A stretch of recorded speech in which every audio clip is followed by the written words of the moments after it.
अल्लाह के रसूल हज़रत मोहम्मद मुस्तफ़ी बार बार इमाम हुसैन को गोद में उठाकर दुनिया को ये बताते थे कि हुसैन मुझसे है और मैं हुसैन से हूँ, और फरमाते थे कि अगर कभी मेरे इस निवासे पर कोई मुश्किल वक्त आ जाए और वो तुमसे मदद तलब करे तो इसका साथ देना, क्योंकि ये जन्नत के नौजवानों का सरदार है, ये मेरा खून है, मेरी औलाद है।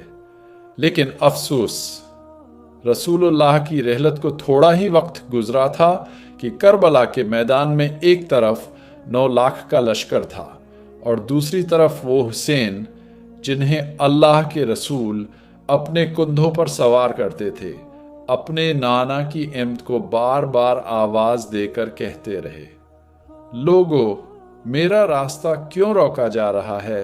मुझे पहचानो, मैं तुम्हारे नबी का निवासा हूं। मेरे बच्चों को प्यासा रखा जा रहा है, मुझे शहीद करने का मंसूबा बनाया जा रहा है। बताओ, क्या मैंने रसूल अल्लाह की शरीयत में कोई तब्दीली की है?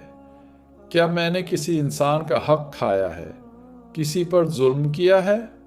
लेकिन लश्कर की तरफ से आवाज आई, ए हुसैन, हम सब तुझे तेरे बाप अली की हमायत में कत्ल करने आए हैं, ताकि जो हमारी बादशाहत को खतरा है वो ख़त्म हो जाए।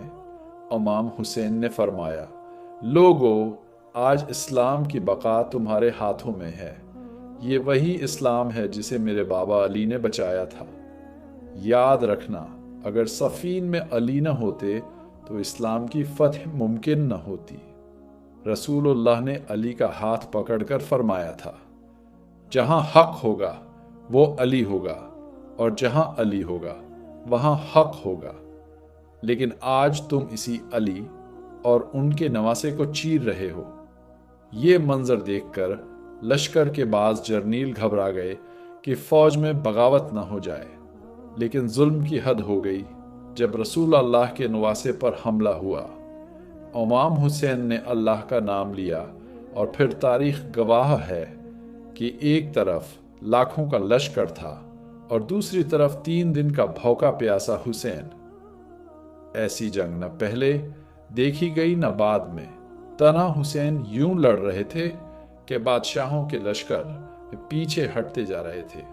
इमाम हुसैन हर सिपाही को मुखातब करके कहते, देखो, 3 दिन के प्यासे बच्चों को, देखो उनकी माओं को जिन्होंने अपने हाथों से अपने बच्चों के कफन तैयार किए। इतने में गैब से आवाज आती है, ए हुसैन, अल्लाह तुझसे राजी हो गया है। इमाम हुसैन ने अपने जख्मों पर सब्र किया, अपने सर को जमीन पर रखा और अल्लाह का शुक्र अदा करने लगे। कुछ सिपाही करीब आए ताकि इमाम हुसैन का सर काट सकें, मगर जो भी करीब आता उसे हसीन के चेहरे में रसूलुल्लाह का चेहरा नजर आने लगता। एक ने कहा, ऐसे कत्ल करना नामुमकिन है। फिर उनकी लाश को पामाल किया गया। इमाम हुसैन को सजदे की हालत में शहीद किया गया। उनके जिस्म मुबारक पर जो चीज़ें थीं वो लौट ली गई। उनके हाथ में एक अंगूठी थी जो ना उतरी तो उंगली काट कर निकाली गई। उनके जिस्म पाक को रस्सियों से बांधकर करबला के मैदान में घसीटा। 3 दिन के प्यासे बच्चों, जवानों, बुजुर्गों और ख्वातीन के साथ ऐसा जुल्म किया गया जिसकी मिसाल तारीख में नहीं मिलती। मगर करबला का मैदान गवाह बन गया कि हक और बातिल में फ़र्क हुसैन ने वाज़ेह कर दिया। यही वजह है कि रहती दुनिया तक हर मजलूम, हर हक परस्त हुसैन को याद करेगा। जहाँ भी जुल्म के खिलाफ आवाज़ बुलंद होगी वहाँ हुसैन का जिक्र होगा। अवाम जाफ़र सादिक फरमाते हैं, मेरा सलाम हो इस हुसैन पर जिसके जिस्म को इस तरह पामाल किया गया कि उसके जिस्म की रगें तक कचल दी गई। सलाम हो इस मजलूम पर जिसके कातिल को भी इसके चेहरे में रसूल का चेहरा दिखाई दिया। सलाम हो हुसैन पर, सलाम हो हुसैन पर, सलाम हो हुसैन पर।